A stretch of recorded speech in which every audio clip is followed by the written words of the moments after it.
ഈ ഒരു കാര്യം ചെയ്യ്, ഉച്ചയ്ക്ക് വരുമ്പോ 2 ബിരിയാണി മേടിച്ചിട്ട് വാ. എന്തോന്ന്? 2 ബിരിയാണി മേടിച്ചിട്ട് ഉച്ചയ്ക്ക് എന്തെങ്കിലും കഴിക്കണ്ടേ? പൈസ തരോ?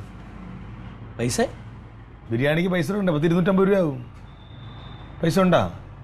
അങ്ങനെയൊക്കെ 2 ദിവസം കഴിഞ്ഞ് വരുമ്പോൾ നമ്മൾ ഓരോ ദിവസം ഇങ്ങനെ വെളിയിൽ നിന്ന് മേടിക്കുന്ന അപ്പൊ ആ പൈസക്ക് പൈസ വേണ്ടേ? മാസം അവസാനം ആകുമ്പോൾ എങ്ങനെയെങ്കിലും അത് കൂട്ടി പിടിക്കാൻ ഞാൻ പെടുന്ന പാട്. ഇവിടുത്തെ കാര്യം മാത്രമല്ലല്ലോ, അപ്പുറത്തെ കാര്യമില്ലേ? എടാ പിന്നെ പട്ടിണി കിടക്കാൻ പറ്റുമോ? പട്ടിണി കിടക്കണ്ട. അകത്ത് അരി സാധനങ്ങളൊക്കെ ഇരിപ്പുണ്ട്.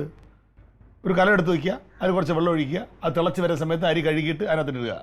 നീ എന്നെ പഠിപ്പിച്ചിട്ട് വേണം. വീട്ടിലത് ചെയ്ത് മടുത്തിട്ടാണ് 4 ദിവസം ഇവിടെ വന്നിരിക്കാച്ചിട്ട് വരുന്നത്. അപ്പൊ ഇവിടെ എനിക്ക് കഞ്ഞു വെപ്പോ. ആ 4 ദിവസം 2 ദിവസം ചെയ്താൽ നാളെ മറ്റന്നാളായിരിക്കും വരുന്നുള്ളൂല്ലോ. പാട് തന്നെ ജോലി ചെയ്യാനായിട്ട്. ഇനിയിപ്പോൾ അല്ലെങ്കിൽ പിന്നെ ഞാൻ ഇതെല്ലാം ഉണ്ടാക്കി വെച്ചിട്ടുണ്ടെങ്കിൽ ഇനി ജോലിക്ക് പോകാനായിട്ട് വേണ്ട, ഞാൻ വെച്ചോളാം. അന്ന് കഴിഞ്ഞാൽ കുറ്റം പറയാഞ്ഞാൽ മതി. വല്ല കഞ്ഞിയും ചമ്മന്തി എന്തെങ്കിലുമൊക്കെ ഉണ്ടാക്കാം. ഞാൻ കഴിച്ചിട്ട് പറയാം. ഇത് തന്നെ എനിക്കും പറയാനുള്ളത്. അമ്മ ഒരു ഹോട്ടൽ തുടങ്ങിയാൽ എന്റെ ബിരിയാണി മേടിച്ചു കൊണ്ടുവരാൻ പോകുമ്പോൾ അവനെ ബുദ്ധിമുട്ട്.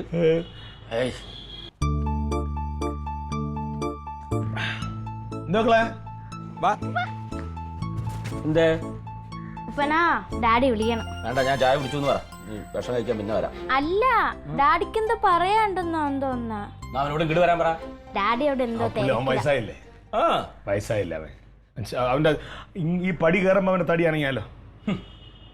ഞാൻ പോയിട്ട് വരാം. പോയിട്ട് വരണം. അവിടെ പോയി ഇരുന്നിട്ട് ഉച്ചവരെ അവിടെ ഇരുന്നിട്ട് ഇനി അവിടെ നിന്ന് വല്ലതും കഴിക്കാനുള്ള പരിപാടിയാണെങ്കിൽ ഞാൻ ഉച്ചയ്ക്ക് പട്ടണയായി പോകും. മര്യാദയ്ക്ക് ഒന്ന് കഞ്ഞി വെച്ചോളാം. വെച്ചോളാം. നീ മാറുമ്പോഴേക്കും ഞാൻ കുളിച്ചിട്ട് വരുമ്പോഴത്തേക്ക്.